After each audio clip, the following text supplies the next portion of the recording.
Yeah, so the major players that make new machines, anybody that are even worth mentioning, they're all using high-end wood. So I wouldn't really worry about that too much. The wood is, it's high-end wood. If they're using the proper one, it doesn't really pay to skimp on the wood. The controller parts that are going into that, that's really where you want to go. I mean, there's some cheap ones out there, and I don't want to mention names, but they're pretty popular because they give you like a good bang for your buck. But if you ever get hands-on and play with one of these lower-end machines, the controllers just don't feel good at all. I mean, honestly, I went to a place and I tried out one of these multi-arcade machines where the controllers were just, honestly, in my opinion, junk. And I didn't even enjoy the game because I was playing Miss Pac-Man, speed Miss Pac-Man, one of my favorites. And she could make the turn in time. I just wasn't playing for my full ability. I need, if you're going into a sword fight, you want to have the best sword. You want to have the best shield. You want to have the artillery that you need. You're going in there with a stick. You make a lot, but it's not going a lot. What's the purpose of even wasting your time? It's just not even worth it. I throw it in the garbage before I keep it. So half controllers are a must. The buttons, you want to have that crisp little if you're playing games like track and field, you need that button to snap back up. You need high-end springs. You want to do those two fingers, 100 miles an hour. You want that thing to snap up to be ready for your next push. It's very important. Joystick controllers, sometimes people say the buttons get stuck. Why is that? The button gets stuck. Let me finish what I'm doing and try to keep the thought to yourself, and then we'll get to that later, okay? Because when you do that, you ruin my train of thought. I lose my wrist, and you're not going to get all the information out of me that you could, okay? Go ahead. All right, so you want that snapback, you want the high-end springs, you want it to snap back and hit you. Just to touch on Mark's comment, they could get stuck. You're not getting the right spring. It's not clean in there. It's not a crisp cut. It's high-end buttons, high-end joysticks. That's the foundation. That's the meat and potatoes. That's the oil in the car. That's what you want. Now, the bonuses for certain games are the Tron stick, which you can use for Zaxxon, Gorf, Tron, games like that. Any kind of flying simulating game, that stick is key. It's ideal. It's pivotal. Tempest wheel is really nice. You want to get that high-end weighted Tempest wheel. And then you got your trackballs.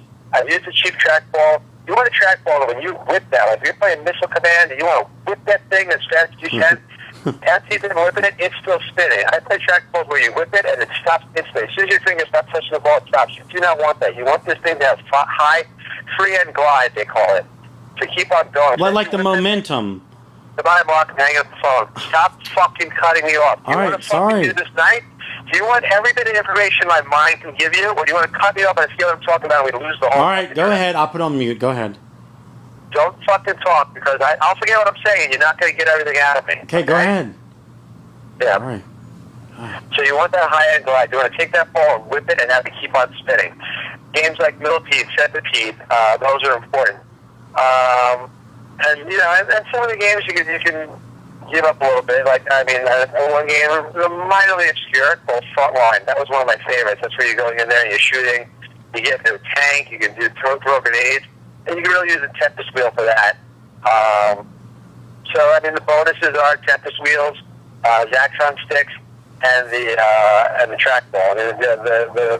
The control board that we're putting together for the Tomahawk is going to have 2 to 4 sticks on it.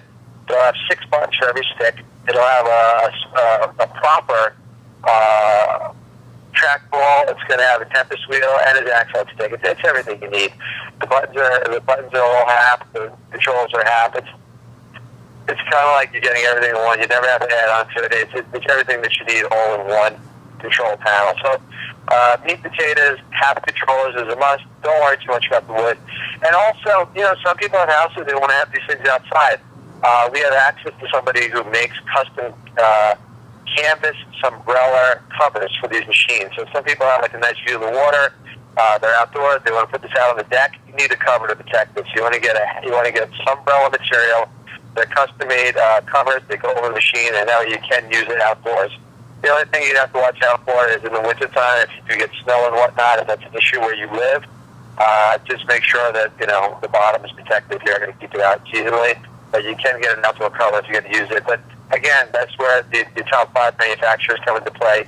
You definitely want to make sure you get that proper wood, because some of the guys do skimp on the wood. Those going to be cheaper companies. We don't even mention them. We don't They're not mentioned. But the guys that are out there that you would, it will swell, it will split. You have a very ugly cavity, especially if it's going to be exposed to the elements.